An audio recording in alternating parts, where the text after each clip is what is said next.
नमस्कार। आज हम इस सरल रेखा वाले जो हमारा अध्याय है इसका दूसरा भाग करेंगे। इस भाग के अंत में आप क्या क्या जान जाएंगे, आइए देखते हैं। इस भाग के अंत में आप जान जाएंगे कि पहले भाग का पहले हम दोहरान करेंगे जो हमने पहले भाग में पढ़ा था, जिससे कि अगले भाग से हमारा कनेक्ट हो सके। उसके बाद आज हम विशेष तौर पर पढ़ने वाले हैं रेखा का नॉर्मल फॉर्म, लंब रूप क्या होता है उसको पूरी तरह से जानेंगे। और फिर जो दिए गए प्रतिबंध हैं उनके आधार पर किसी भी सरल रेखा का समीकरण कैसे पता करते हैं इसको जानेंगे। तो आइए पहले हम दोहरान देखते हैं कि हमने पहले भाग में क्या क्या सीखा। पहले भाग में हमने सबसे पहले जो देखा था वो था हमारी रेखा की ढाल, स्लोप ऑफ लाइन। किसी भी रेखा की जो स्लोप होती है, ढाल होती है, उसको दो तरीके से पता करते हैं। यदि हमें किसी रेखा की एक्स अक्ष के साथ धनात्मक दिशा में कोई कोण मालूम हो तो उसके टेंजेंट की वैल्यू हमें ढाल कहलाती है। इसके अलावा मान लो मुझे कोण नहीं पता तो हमें दो बिंदु दे रखे होंगे उस रेखा के। जब हमें दो बिंदु पता हो तब हम उसका ढाल पता करने के लिए आपने देखा था कि y2 माइनस y1 बटा x2 माइनस x1 करके हम किसी भी रेखा का ढाल पता कर सकते हैं। इसके बाद हमने पढ़ा था कि कोई भी दो रेखाएं यदि समांतर हैं इसका मतलब दोनों का ढाल समान है, अर्थात m1 बराबर m2। फिर ऐसा भी हो सकता है एक रेखा दूसरे पर लंबवत हो। अगर लंबवत है तो हमने देखा था कि दोनों ढालों का गुणनफल अर्थात m1 गुणा m2 बराबर होता है -1 के। इसके बाद हमने पढ़ा था दो रेखाएं हैं उनके बीच का कोण, कोई भी दो रेखाएं, उनके बीच का जब कोण निकालना होता है और वो भी तब जब हमें उन दोनों रेखाओं का ढाल पता है, अर्थात m1 और m2 हमें मालूम है, तब हम जो tan थीटा यानी दोनों रेखाओं के बीच का कोण पता कर रहे हैं। तो m2 माइनस m1 बटा 1 प्लस m1 m2, ये हम जब दो रेखाएं हैं उनके बीच का कोण पता कर सकते हैं। इसके बाद हमने जो सरल रेखा है उसके विविध रूप देखे थे। पहला रूप जो सबसे ज्यादा जरूरी है आप सबको जानना वो है बिंदु ढाल रूप, पॉइंट स्लोप फॉर्म, अर्थात हमें एक पॉइंट पता हो, दूसरा हमें उसका स्लोप मालूम हो, तो जो हम रेखा का समीकरण है वो हम बता सकते हैं कि y माइनस y1 बराबर m x माइनस x1 करके। और यदि हमें स्लोप नहीं पता, ढाल नहीं पता और केवल दो बिंदु पता है और हमें रेखा का समीकरण पता करना है, उस स्थिति में केवल जो स्लोप है उसकी जगह y2 माइनस y1 बटा x2 माइनस x1 रख देंगे, हमें रेखा का समीकरण पता हो जाएगा। इसके बाद आता है आपका ढाल अंतःखंड रूप, स्लोप इंटरसेप्ट फॉर्म। इंटरसेप्ट दो होते हैं, एक होता है x इंटरसेप्ट, एक होता है y इंटरसेप्ट। x इंटरसेप्ट है तब हो गया y बराबर m गुणा x माइनस a। सबसे ज्यादा जो आपको उपयोगी होगा वो होगा y इंटरसेप्ट वाला, इसलिए अगर y इंटरसेप्ट है तो y बराबर mx प्लस c आपको आगे बहुत काम आने वाला है। और आखिरी में आपने पढ़ा था अंतःखंड रूप, इंटरसेप्ट फॉर्म। दो इंटरसेप्ट दे रखे हैं तो x बटा a प्लस y बटा b बराबर 1। आज हम थोड़ा सा इससे आगे सीखेंगे और वो है नॉर्मल रूप। आइए चलते हैं रेखा के समीकरण का लंब रूप अर्थात नॉर्मल रूप। अब नॉर्मल शब्द से जो थोड़ा सा हमारे ध्यान में आता है, नॉर्मल यानी परपेंडिकुलर, लेकिन कहां परपेंडिकुलर ये आपको विशेष तौर पर देखना है। कोई भी रेखा किसी भी अक्ष पर इंटरसेक्ट तो कर रही है, लेकिन उसके जो मूल बिंदु है वहां से लंब होना अर्थात ये कोई मेरी रेखा है, मूल बिंदु O है, O से उस रेखा पर लंब आना अर्थात ये, अगर इस तरह का कोई हमें दे रखा है वो कहलाता है नॉर्मल फॉर्म। एक बार फिर से ध्यान रखना, नॉर्मल फॉर्म से ज्यादातर क्या होता है, जैसे दो रेखाएं हैं लेकिन वो 90 डिग्री पर इंटरसेक्ट कर रही है, वो भी नॉर्मल फॉर्म हो गया। लेकिन किसी भी सरल रेखा का नॉर्मल फॉर्म अर्थात मूल बिंदु से रेखा के ऊपर लंब डलना, और जब ये लंब है तो सारे मान इस लंब के दे रखे होंगे, अर्थात हमें P दे रखा है, इस लंब का मान, इस लंब और एक्स अक्ष के धनात्मक दिशा में हमें कोण दे रखा है। अब चूंकि हमने थीटा अल्फा उधर माने हुए हैं, इसलिए इसके लिए अलग अलग से सिंबल दे दिया, और इसको कहते हैं ओमेगा। हाँ, छोटा w ओमेगा।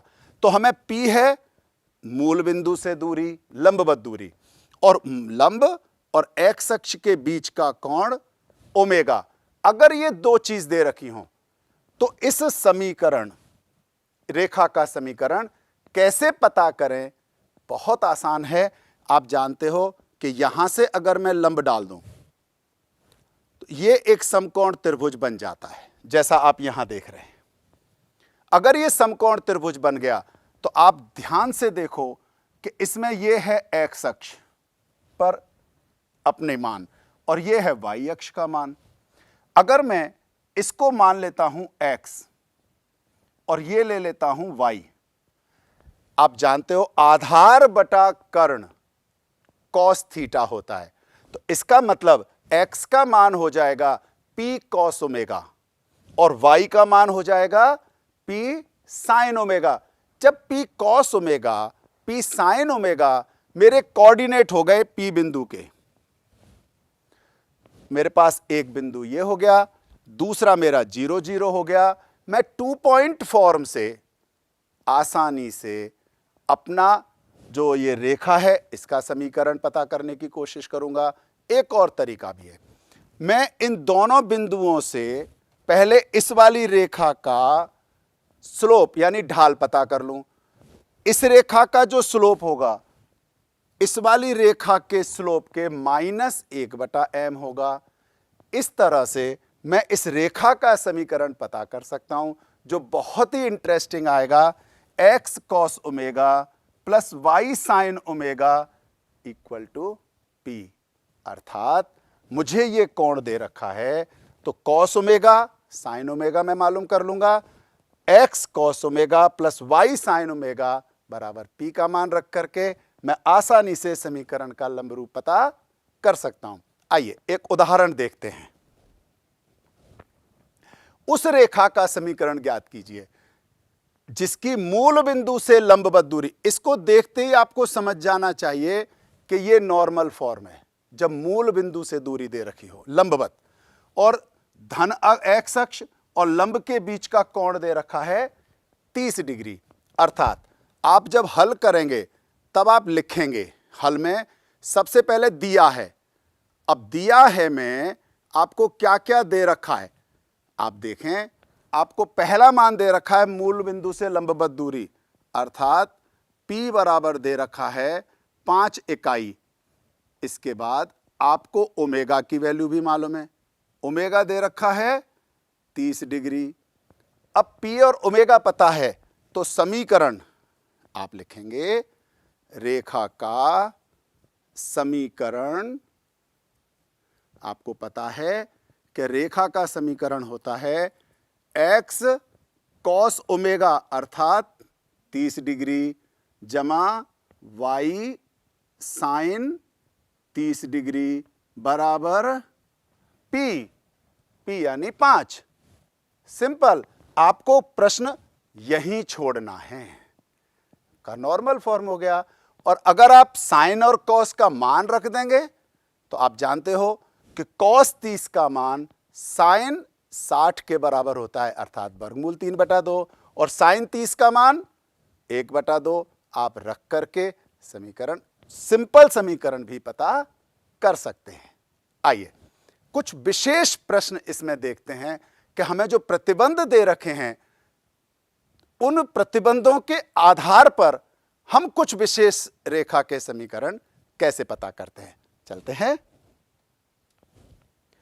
जैसे त्रिभुज PQR के शीर्ष दे रखे हैं। अब ध्यान क्या रखना है कि मुझे त्रिभुज PQR दे रखा है। यहां ज्यादातर जो गलती होने के चांस होते हैं वो ये होते हैं कि आप लोग त्रिभुज नहीं बनाते। त्रिभुज जरूर बनाना, PQR लिखना, जो दे रखा है वो पहले यहां रखना, कभी भी प्रश्न गलत नहीं होगा।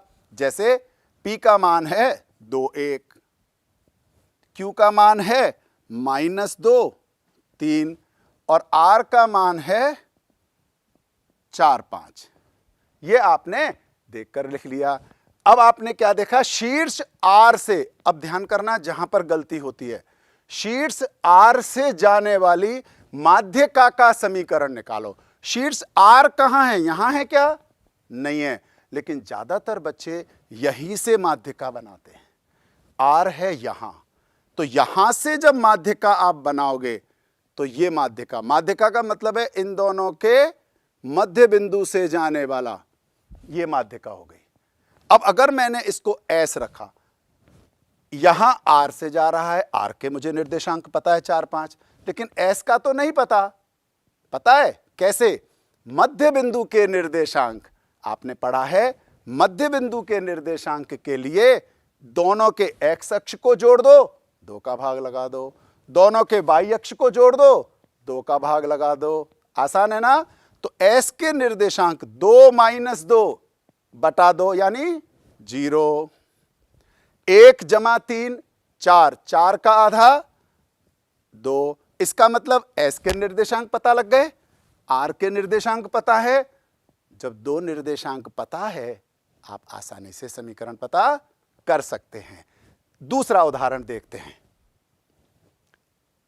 -3 5 से होकर जाने वाली और बिंदु 2 5 तथा -3 6 से जाने वाली रेखा पर लंब रेखा का समीकरण ज्ञात करो। यहां प्रश्न को जब पढ़ते हैं ना तो थोड़ी सी कंफ्यूजन होती है, लेकिन आप लोग थोड़ा करके प्रश्न पढ़ेंगे, कभी भी गलतफहमी नहीं होगी।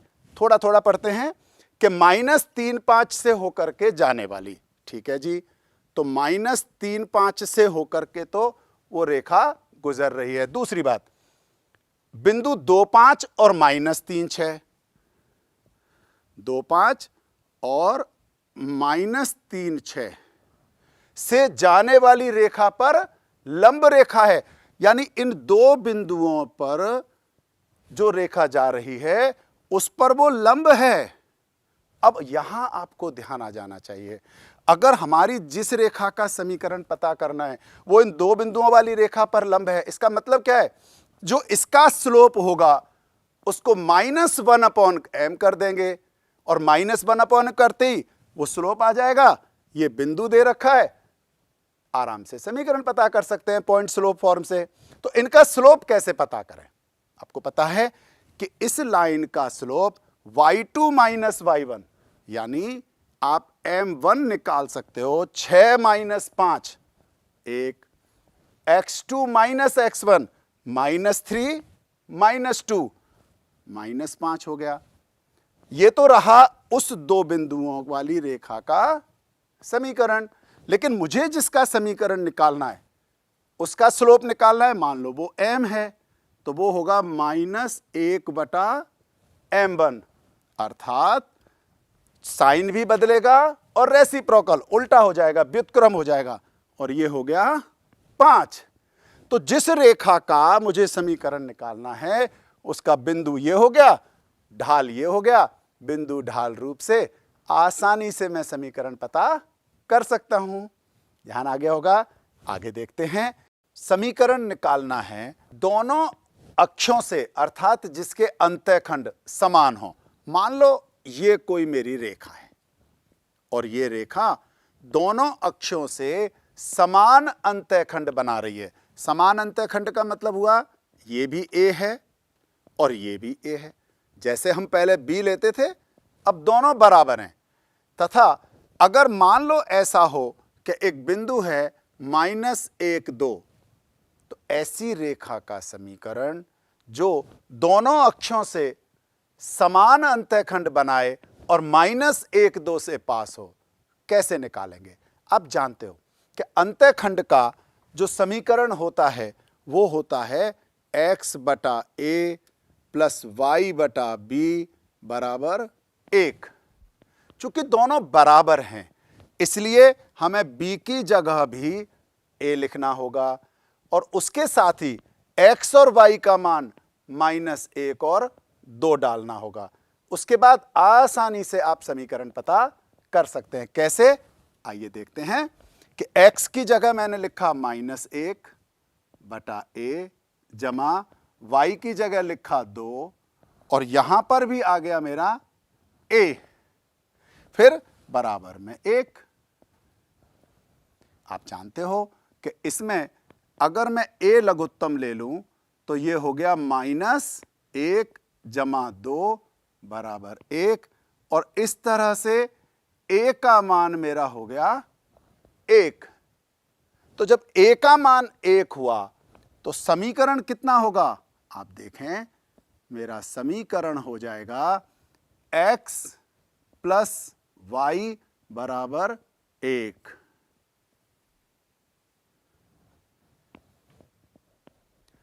क्यों होगा? इसे फिर से देख लो। क्योंकि दोनों में a का मान 1 आ गया तो x बटा 1 प्लस y बटा 1 बराबर 1। इस तरह से हम निकाल सकते हैं। एक और प्रश्न करते हैं जिसमें अंतःखंड कुछ और दे रखे हैं। मान लो मुझे दे रखा है कि जी कोई रेखा ऐसी है जिसके लिए दे रखा है कि ये पास होती है 3 और 4 बिंदुओं से तथा इसके जो अंतःखंड हैं इनका योग दे रखा हो 14। अंतःखंड का योग 14 दे रखा है, 3 और 4 से पास हो रही है। आपको केवल इतना ध्यान करना है कि इससे b का मान निकाल लेना है और b हो गया 14 माइनस a। अब आपको जो समीकरण है x बटा a जमा y बटा b बराबर 1, इसमें इन सब के मान रखने हैं। कैसे? x का मान 3 बटा 1 a ही मान लेते हैं प्लस y का मान 4 और b का मान हो गया आपका 14 माइनस a बराबर 1। अब दोनों में लघुत्तम लेना है और लघुत्तम लेने के बाद हल होगा।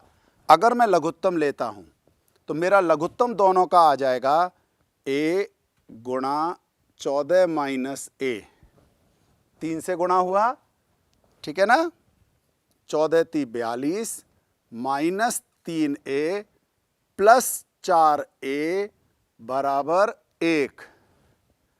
और इसके बाद जब आप इनको गुणा करके तिरछा गुणा करोगे तब ये आ जाएगा 42 प्लस a बराबर, यहां अगर आप गुणा करें तो 14a माइनस a स्क्वायर, 1 से गुणा हुआ 14a माइनस a स्क्वायर और फाइनली आपके पास एक क्वाड्रेटिक इक्वेशन, द्विघात समीकरण बन जाएगा।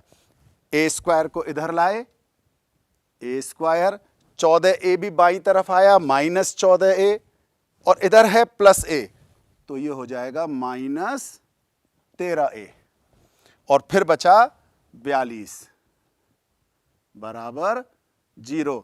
आप जानते हो ऐसी दो संख्याएं जिन्हें गुणा करने पर 42 आए और जोड़ने पर -13 आए, कौन कौन सी होंगी?